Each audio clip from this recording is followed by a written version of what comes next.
it's hard to imagine, but there's people all over the world that there are good people, there are bad people. We can't really say, but they're in prison.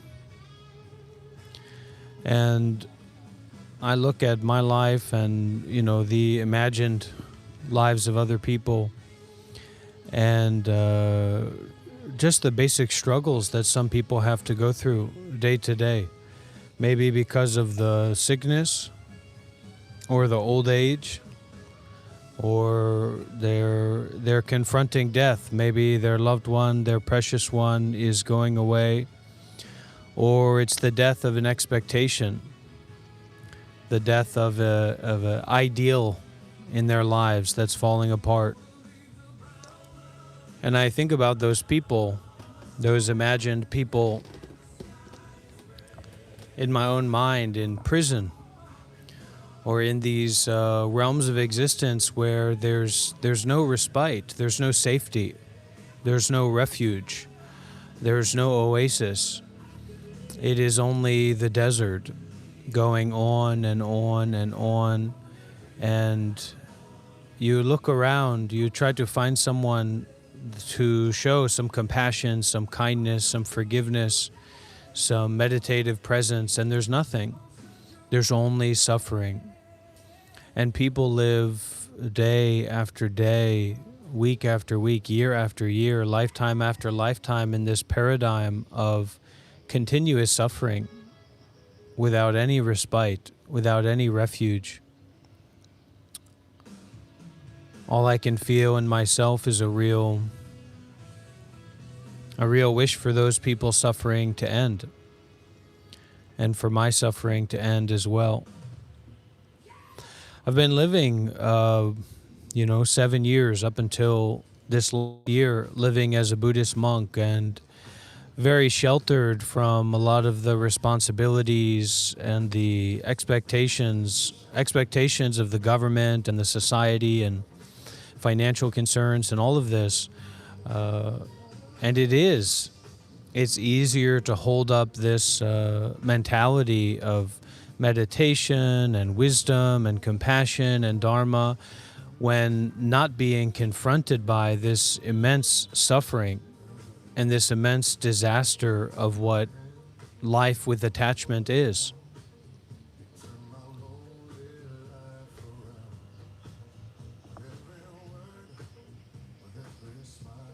And I wonder, do we reach a breaking point where something in us says, okay, I have to let go. I have to let go of myself. I have to let go of my desires. I have to let go of my fears. I have to let go of this story that I've been trying to perpetuate so that I could get some ideal of success, or just that I could get what I want. And what does that mean? What is that process like, or that practice for you, for me as a human being, to let go of this kind of psychosphere or suffering sphere or happiness, pleasure sphere of seeking and avoiding and being lost in this identity.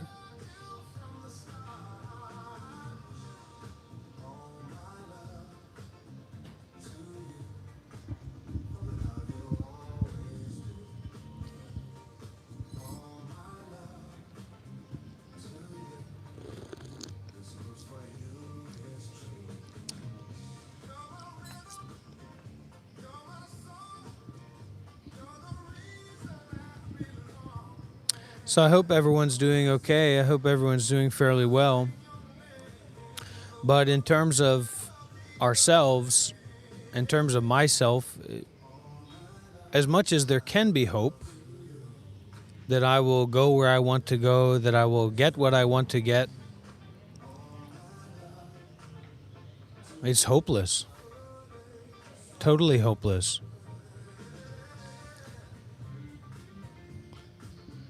Well, Fractal Elf, when we're in that position, of feeling hollow inside and not knowing where to go or what to do, you can try to see if you can sit with that and be with that feeling inside of the body.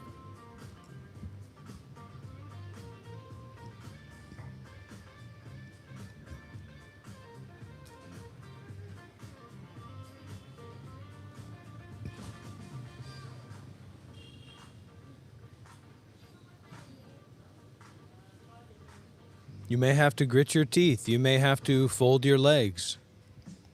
You may have to close your eyes. You may have to be still and look at that hollowness and look at that lacking that you're trying to fill up.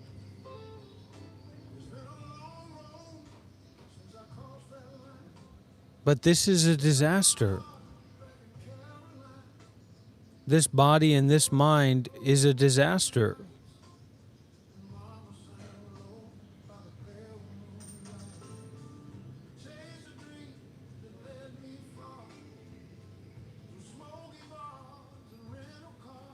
Have to drop it.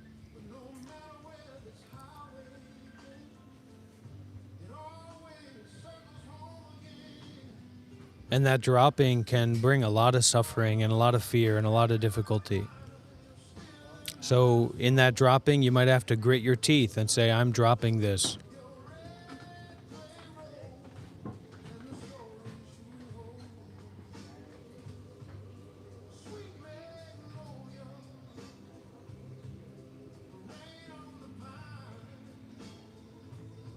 You know, sometimes don't even breathe.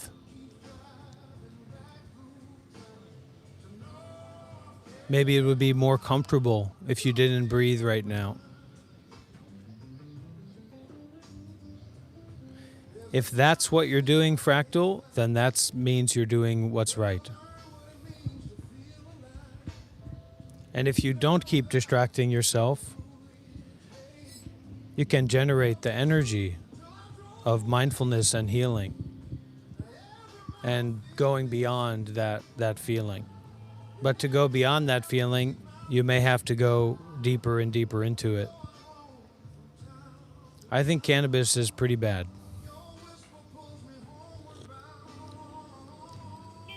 You can't keep drifting. You've got to sit up and face and concentrate.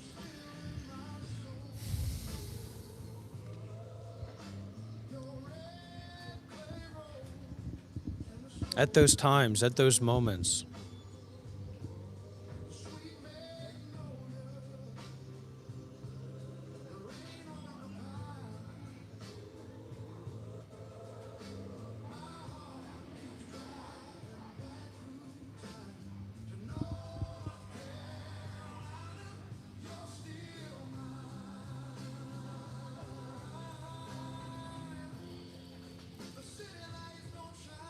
Difficult, difficult, difficult. What's difficult? Nothing.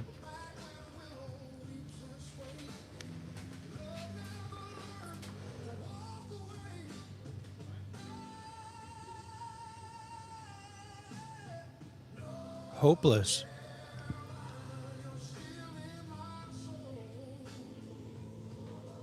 Tomorrow is hopeless. Saying this as an avenue for going into that direct experiencing now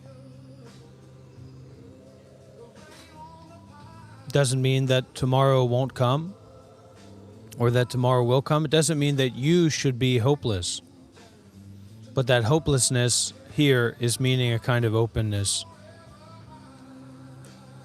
And really, I'm not, I don't see much in myself of being some kind of great master or great teacher of Buddhism or meditation.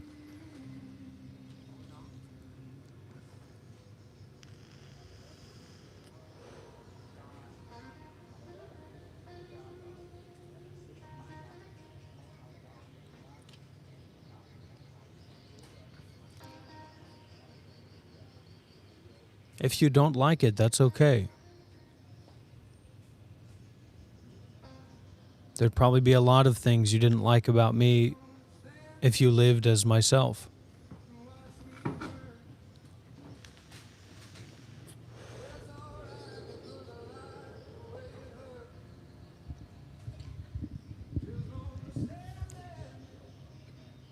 This life is a kind of love and hate relationship, isn't it?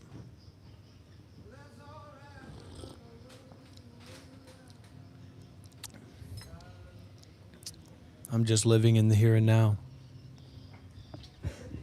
I'm reading the chat.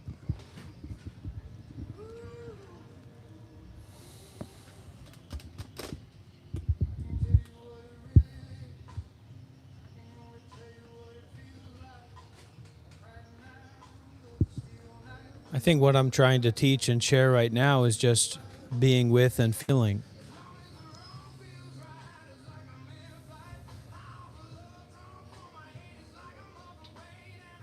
Depends on what the addiction is.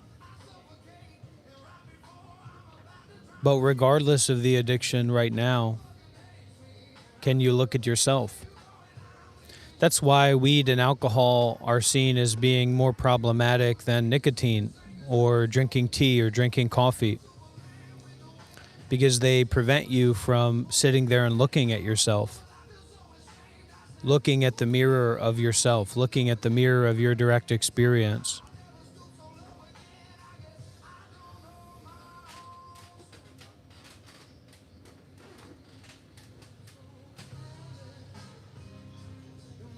Because we may be using certain substances like caffeine or nicotine or weed or alcohol as a coping mechanism. Because we're living in a world and living in a society that's extremely abrasive to our peace, to our wellness.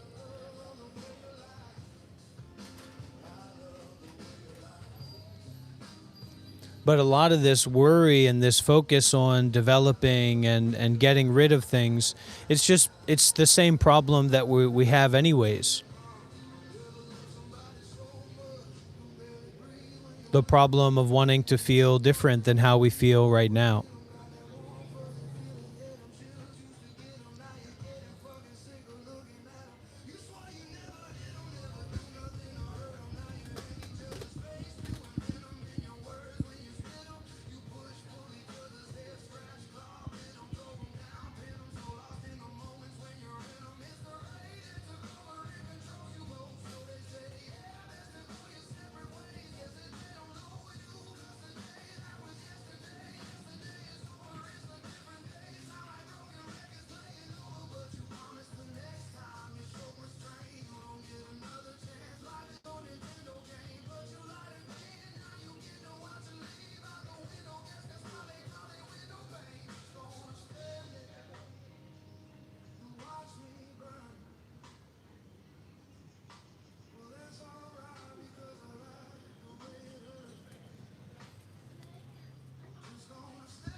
If that anxiety is there or that difficulty is there,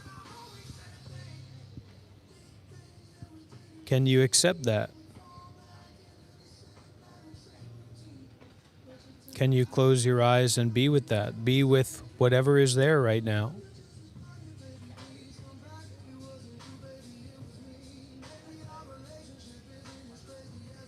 Everybody constantly, subconsciously, very quickly wanting to feel better than they feel right now. That's what prevents us from meditating, from going into meditation, from being in meditation. To close the eyes and to face the mind, to face the direct experience of the mind, of the body, without constantly thinking about it. without constantly adding all these extra thoughts onto it.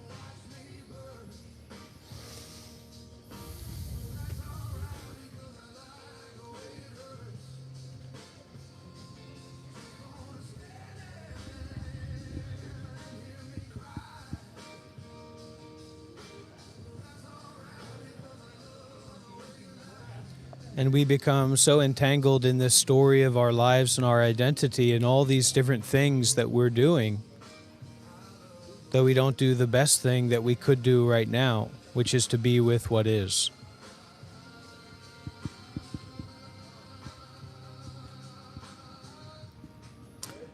It's pretty possible to always be in a meditative state, and you can do that by developing samadhi, which is a kind of aloofness or a beyondness of what's happening on the surface level.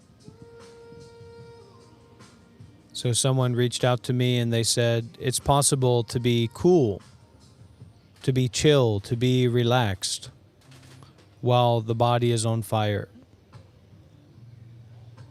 And the practice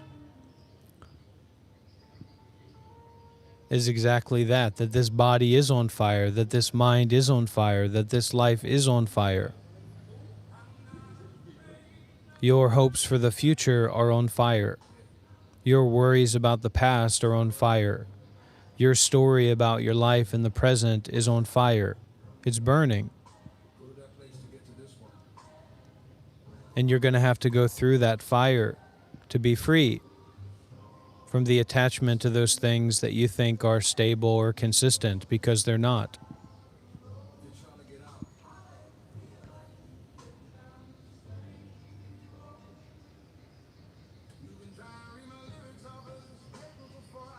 Constantly thinking about money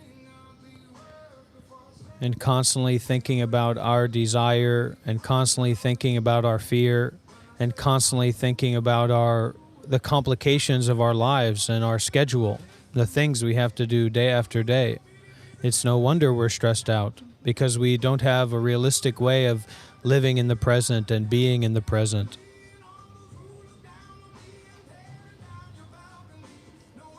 Thank you for the donations.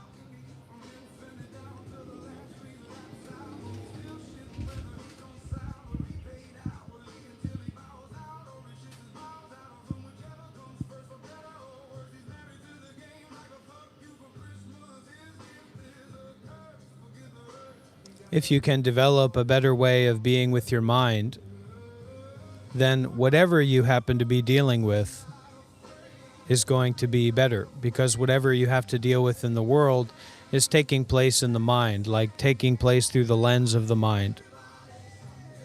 Yeah, hell, that's right. Hell, hell, hell.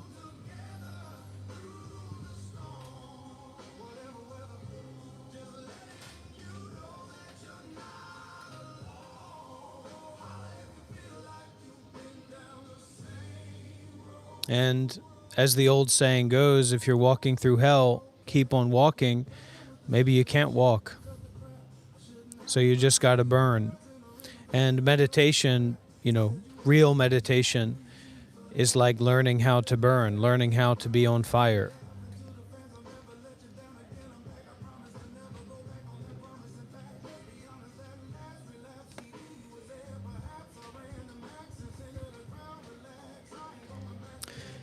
Of course, we don't want to burn, and that makes the fire all the more unpleasant and difficult and frustrating. It's like we don't want to die, right? That's the root problem is that we don't want to die. Well, you could have $1 billion and you're still going to die. And if we have the idea, well, I don't really care if I live or die. First step is to create a life where you do care if you live or die, where it does matter if you live or die. And that's all about being a good person and being generous and helping others and serving others. The more that we can make our lives not just about ourselves, the more free from ourselves that we can be, and the more help that we will have. in living our life.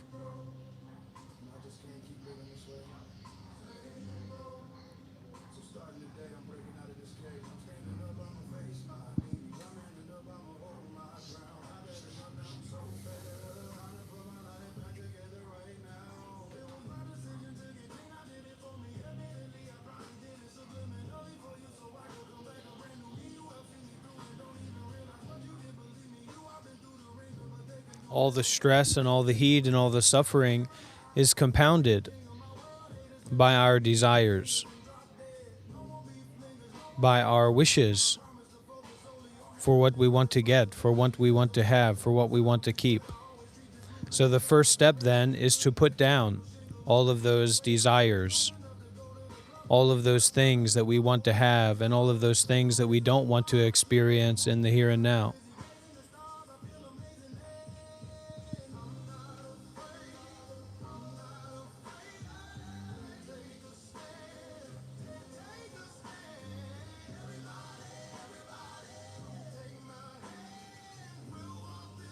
Most people wouldn't like what they found if they looked deeply into themselves.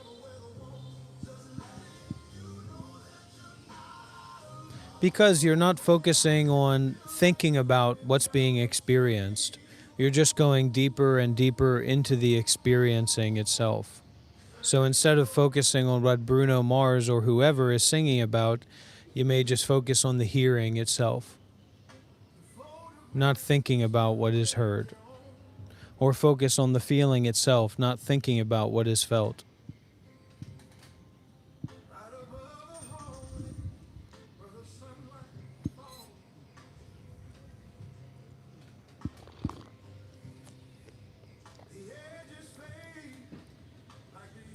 It's scary stuff.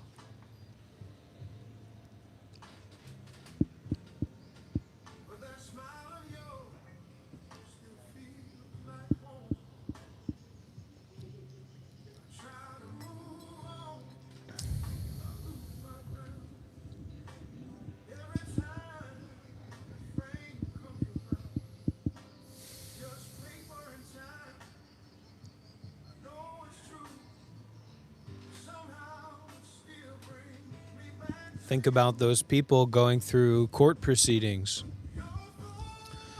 those people in prison, those people who are at war, those people who are suffering from abuse, those people who are trapped in abusive relationships or traumatic environments where they're being perpetually traumatized.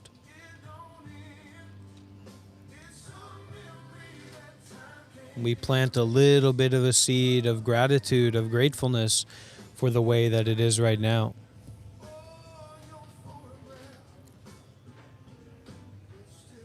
And we allow the way that it is right now to flow through us.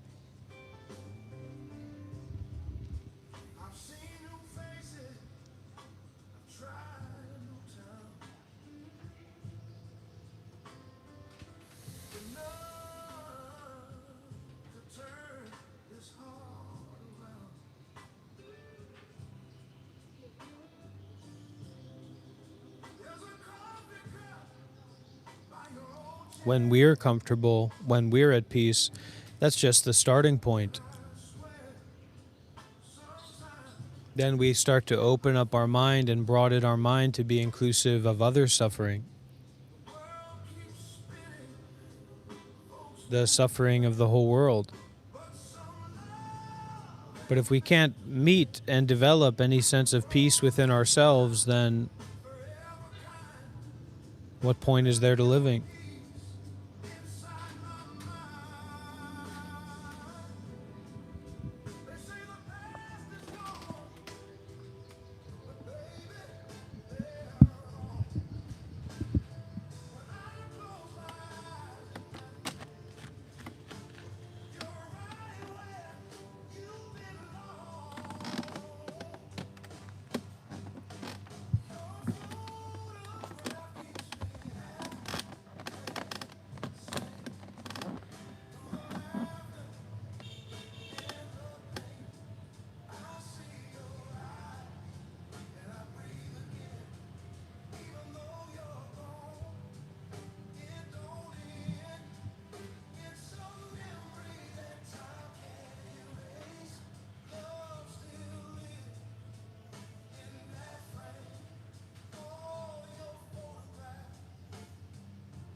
We have to learn to look inside and stop being afraid of the unpleasant feeling or the feeling that we don't like.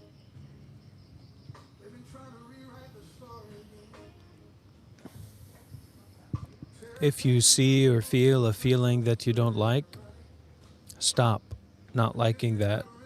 And if you can't stop liking that, just endure it and be with it. Don't run away from it. Don't try to hide from it.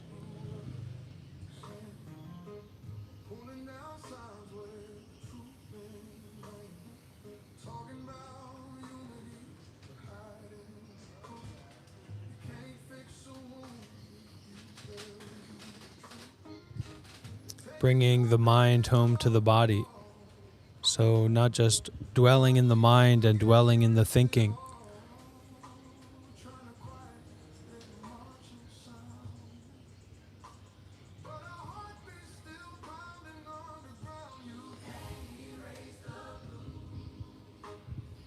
Don't worry about all situations. Your head would explode. Practice it now.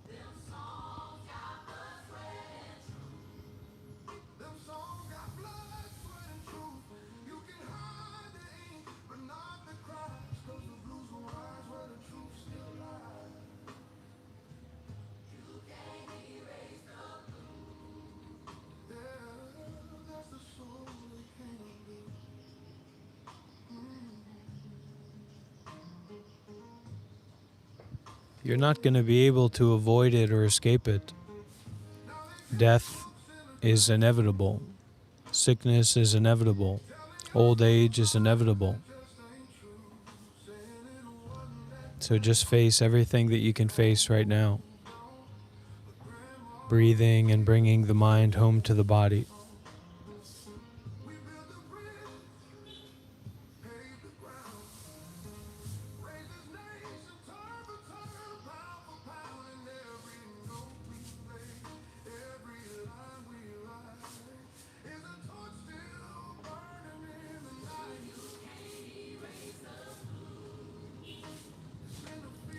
We have to understand that the stress that we feel right now, it makes sense.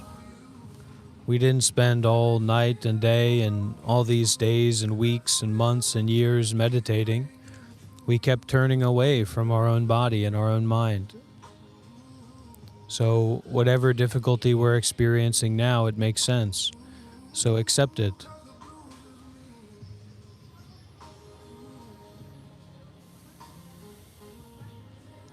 Breathe and accept it.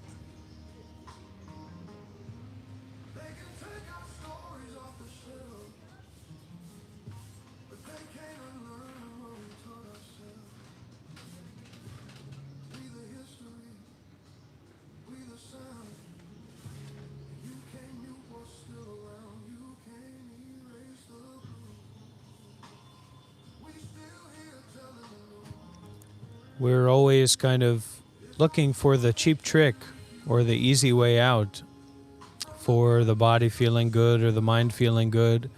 So we apply that same principle and practice right here and now.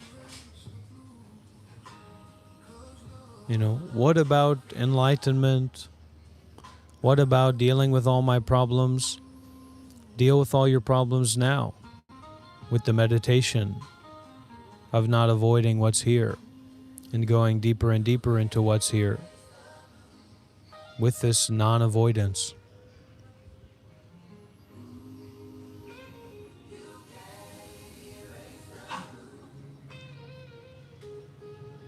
This is what it's all about, coming together like this.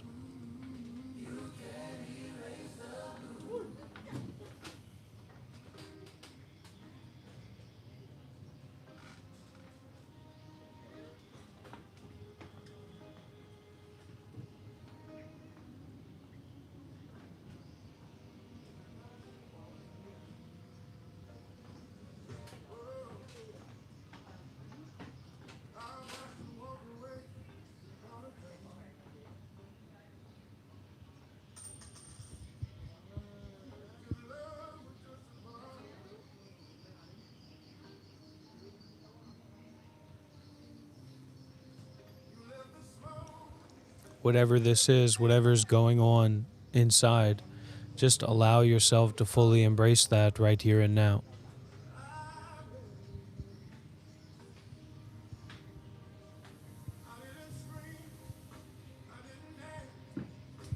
And if the mind is too much difficult and complicated and confusing, then don't use the mind, use the breathing.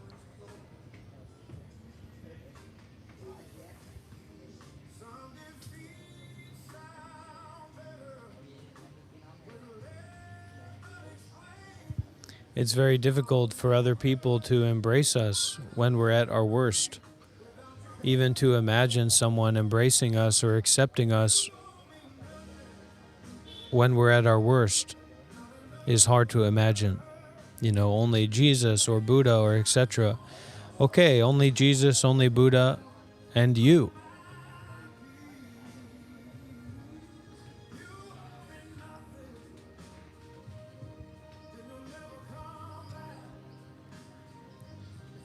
So be Jesus for yourself right now. Be Buddha for yourself right now.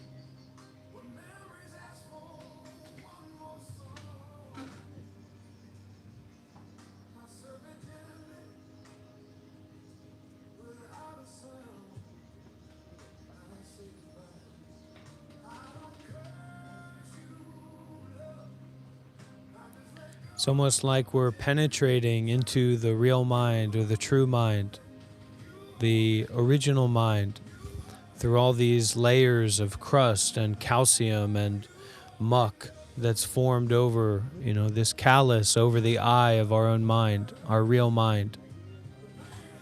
So penetrate into that. It's not kind of just a passive hanging out and breathing, but it's a going through this callus that's formed over the mind, this callus of our complicated thinking and storytelling and involvement with all these worldly things, all these desires and plans and expectations and distractions.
It's up to you. It's not up to anybody else.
We think that it's about the external situation.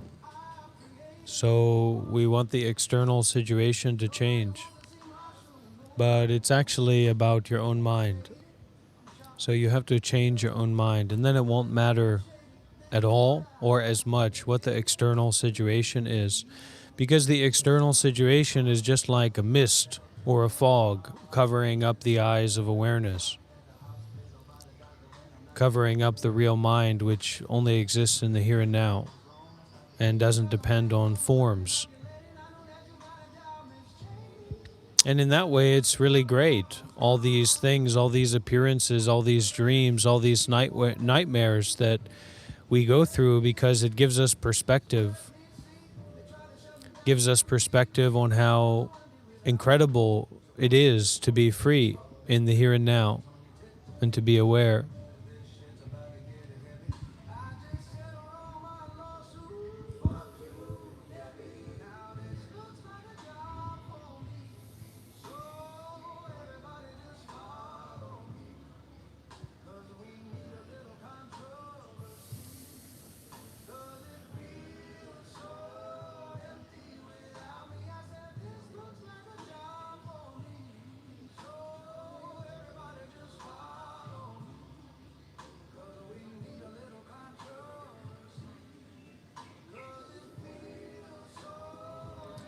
But we let that callus of complicated thinking and seeking and avoiding build up so strongly. We can't see. We look around, all we see is darkness, or all we see is suffering, or all we see is this block.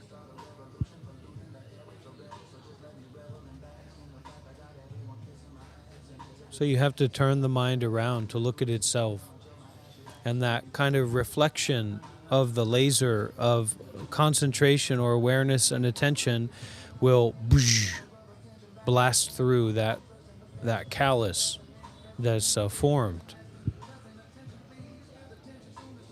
And then what we, hopefully learn is this is a much richer and more wonderful way to live and to be than the being of the story that we rely upon.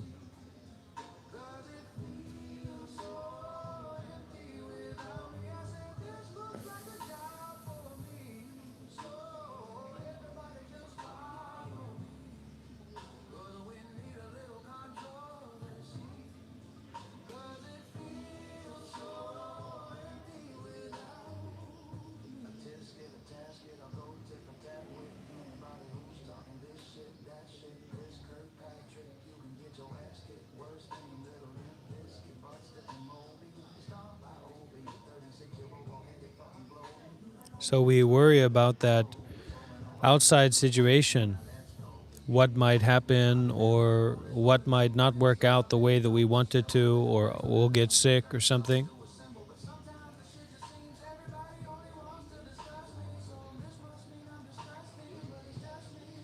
But that's a nature for things to not go the way that you'd like them to go, for whatever you gain to be lost.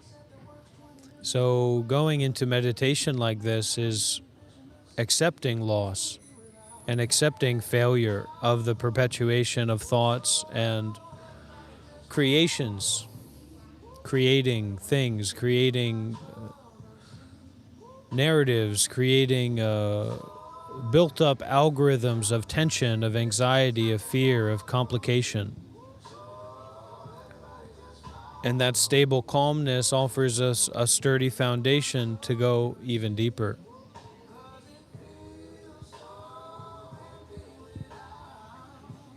And the story will always let you down because the story has an ending. Every great book, doesn't matter how great it is, when it comes to an end, it dies. So we can't even think about death in that way. We can't conceptualize death because of how real it is. It's too real for us to conceptualize it. Otherwise, we'd all be running around like a chicken getting its blood drained while it's still alive. Because that's what's happening to us with our awareness of mortality. So meditation is to be aware of the mortality of our thoughts and the sensations in the body and the feelings and all those things.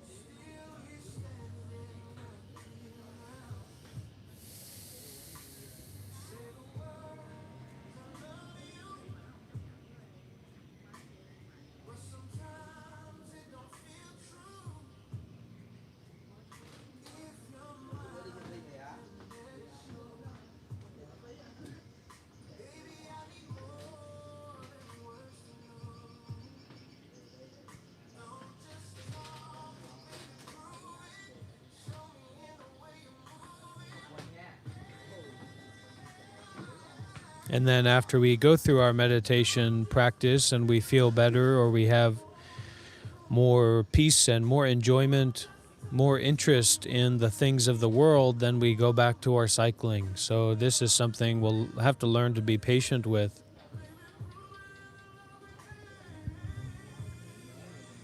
And if not us ourselves doing that, the world will be doing that.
that this is unknown, that this is unknowable,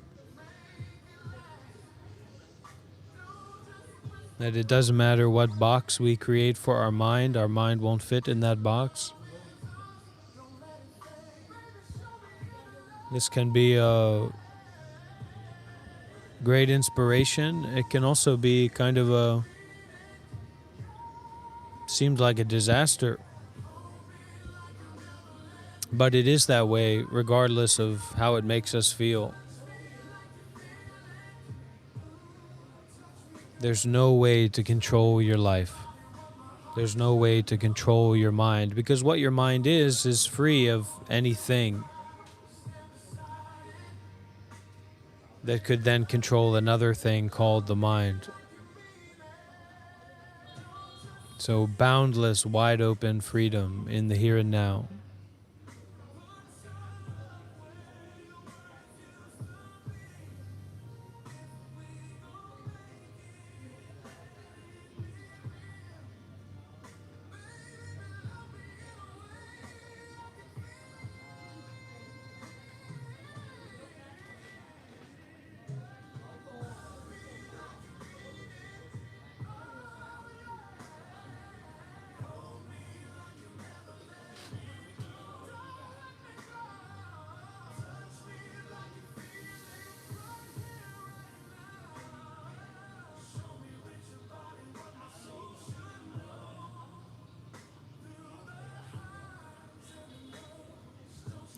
That's what we're working to find out, Fractal Elf, for ourselves.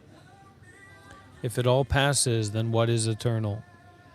Meditate. As a natural way of being, not as a seeking.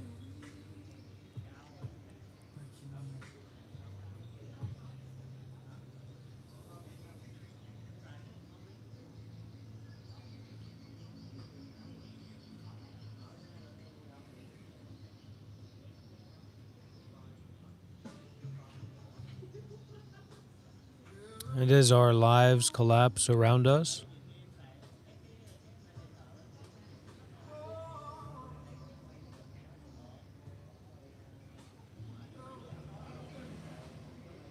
and there's nothing for us to do,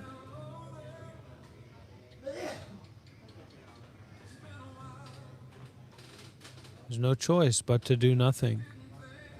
See what happens. See what happens when you do nothing.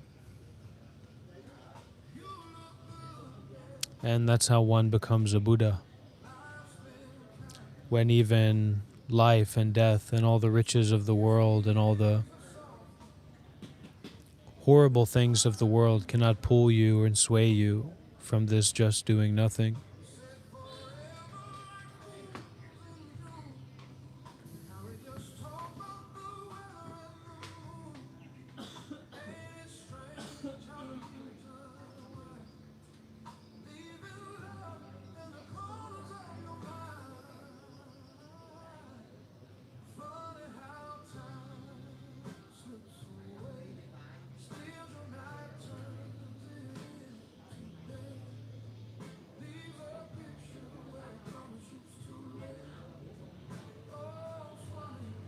Stopping, talking outwardly, helps us to notice and to see how we're talking inwardly.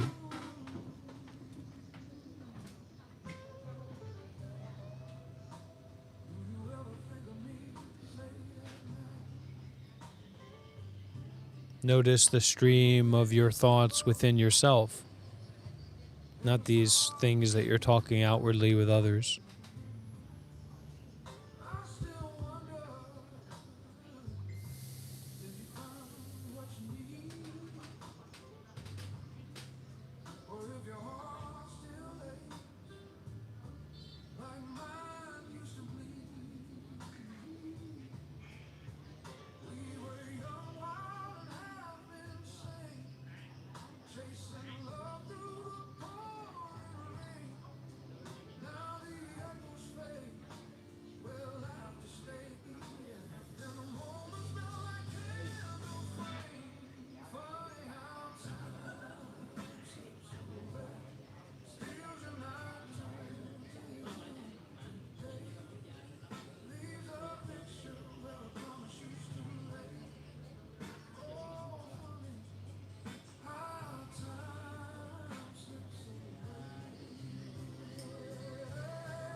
Yeah, self-compassion.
Practice it actively, not as an idea or an ideal. This forgiving yourself. Yourself is right here. Yourself isn't existing anywhere else. So when we close our eyes and we turn the mind around, that's a full opportunity to embrace you, the realest version of you that can possibly exist. The only thing that you need not forget when realizing that your house is on fire is yourself. Everything else is irrelevant. So as much as this mind is here, this body is here, you have to take care of this body and mind.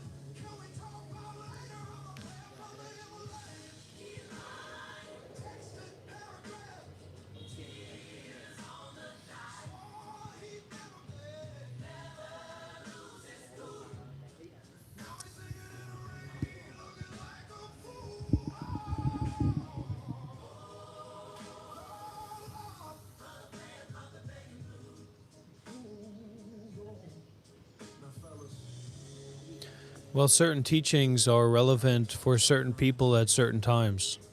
Certain ideas are relevant for certain people at certain times. So you wouldn't try to teach a child about the nature of self as they're running into the road, mindlessly. Just grab a hold of them and pull them out.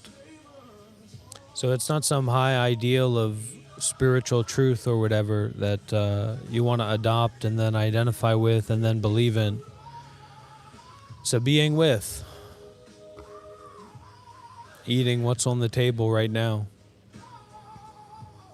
And I can't make you eat yourself. You have to choose to do that. I can't make myself choose to eat myself. Just eat. I can't meditate the way I want to meditate. Just meditate. Then you get better at it. You can't control the situation to make it a situation where, your kindness works or whatever. You just have to be kind. You can't make yourself into someone that's worthy of forgiveness. You just have to forgive. And then you become someone who's a forgiver. So naturally, you're very worthy of forgiveness. Because you know how to forgive yourself.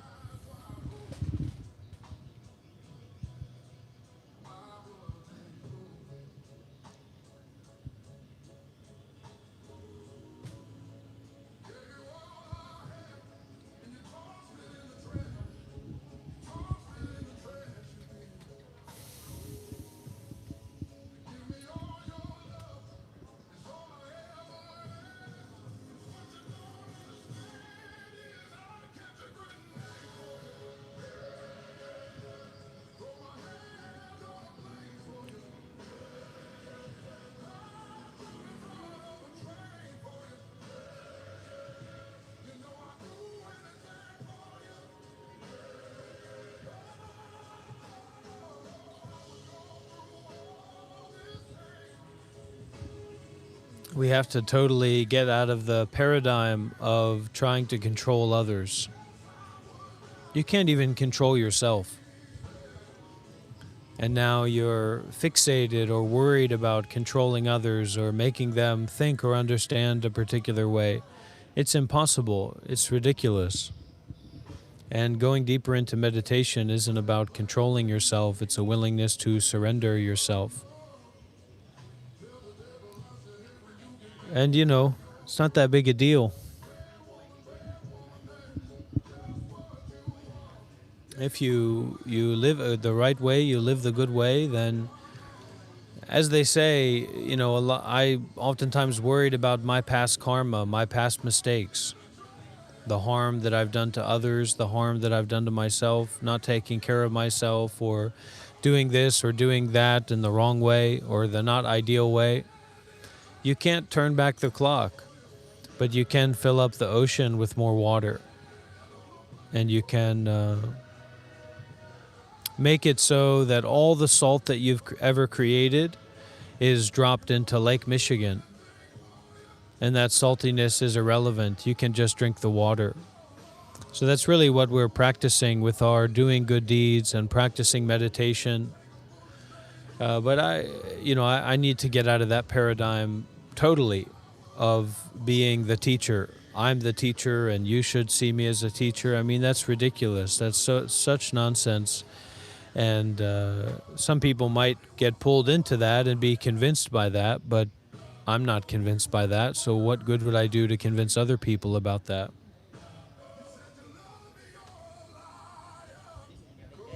As I've said before, this is more of a meditative inquiry, a contemplative discussion, and we get what we give. So you check in with yourself. What are you giving to your life? You know what I mean? In each moment, each day, not what the world, not what's going on in the world or how much you're paying for your coffee, but moment by moment, what are you giving in your life? Yeah, the highest ideal for the direction that I seem to be going in my own life is to say to people very clearly that I have nothing to give them. And going back to that analogy that I like of the person with bear skins walking in the forest, and then someone who's starving, a child that's starving, and the only choice for them is to follow. Those are the people that I'm more interested to share what I have. But we can all be that way, and we better get to hunting where our greed is, hunting where our anger is, hunting where our fear is, our anxiety is right now, and eliminating that. And then, if we walking together, then let's walk together.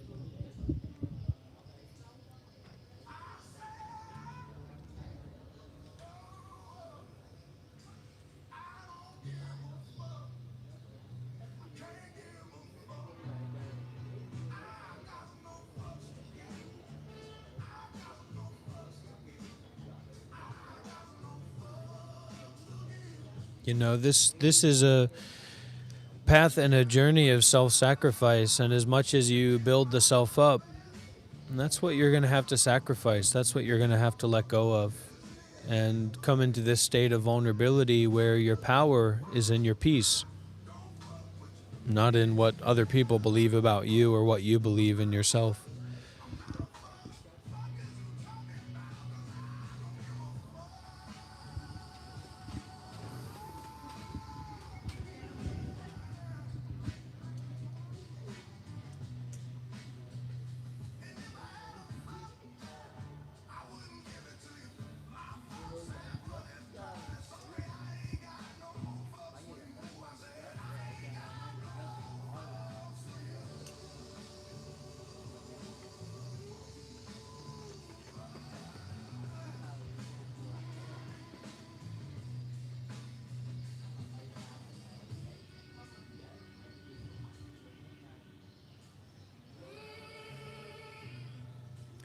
I'm going from being a monk to those years, and then being, before that, kind of a lost and wandering soul.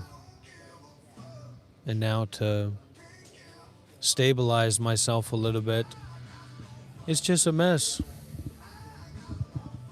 Life is just a mess. And there's no idealism here. There's no idealism about absolute truth or the way that it is, except for this. And this is just as much, likely to give you a panic attack as it is to give you deep states of bliss.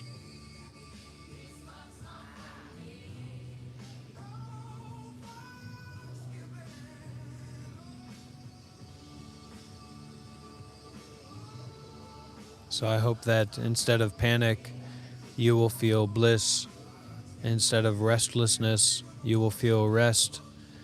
And instead of frustration, you will feel openness to what is. And may that give way to bliss.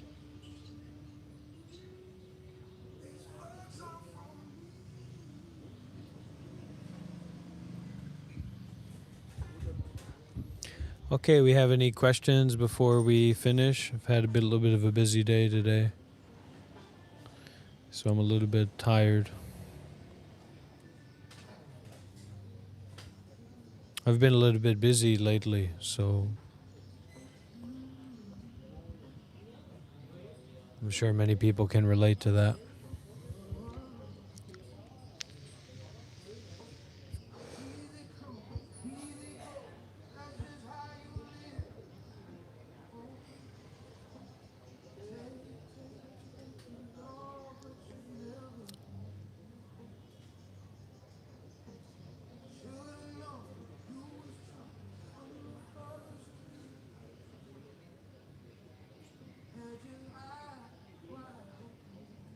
Well, this whole channel is tips for personally being fulfilled through peace. So,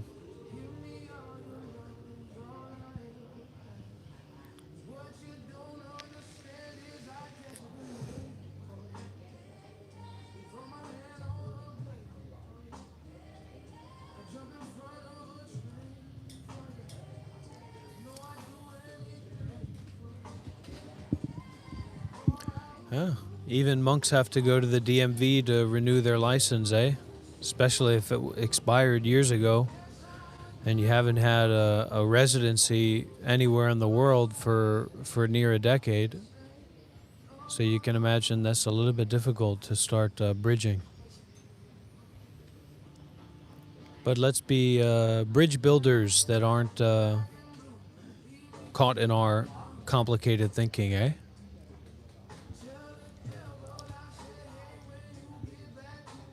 And, as much as it goes, it's like a yo-yo. So as much as it goes up, it'll go back down, or vice versa. So don't sweat the going down. That's the more momentum you have going down, the more momentum you're going to have coming up. That's why we have to be careful about the crack cocaine and the methamphetamine and the heroin, because we break our string, or we go down with no momentum, and then getting up is like, you could hardly ever get up from that in the moment. And that's where our practice is. Our practice is always in the moment. And what I'm talking about is not some idea of being enlightened or free from thoughts, but the practice of our anger, and the practice of our greed, and the practice of our non-practical, complicated thinking. So, that's what we have to practice with. Those are our great gifts. Those are our holy reminders. Our greediness and our worriness and our fearfulness and our complicatedness and our frustration.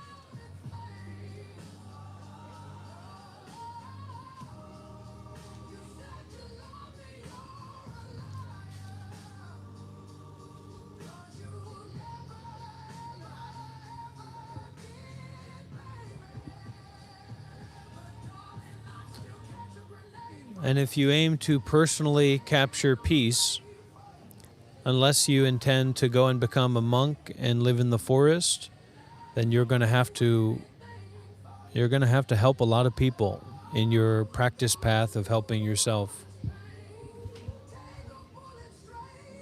So the more people that you can help, the more that peace will be assured in your own interpersonal life. We can also renounce our interpersonal life, but that carries its own kind of intense difficulties.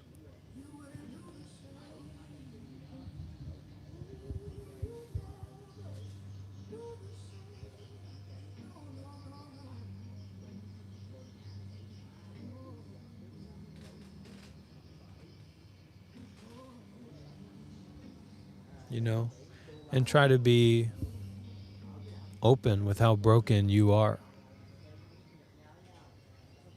You itself is just a broken promise. Thank you, dear friends. I'm sorry that I don't have more to offer, and that my wisdom and samadhi are both lacking. But I hope this brought a little bit of peace and wellness to your life today.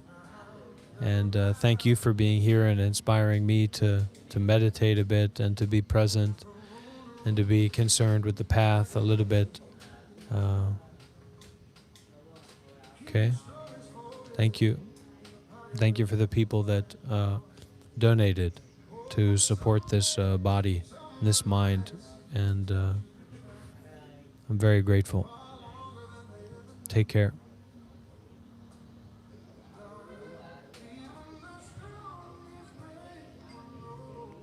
Okay. Take care.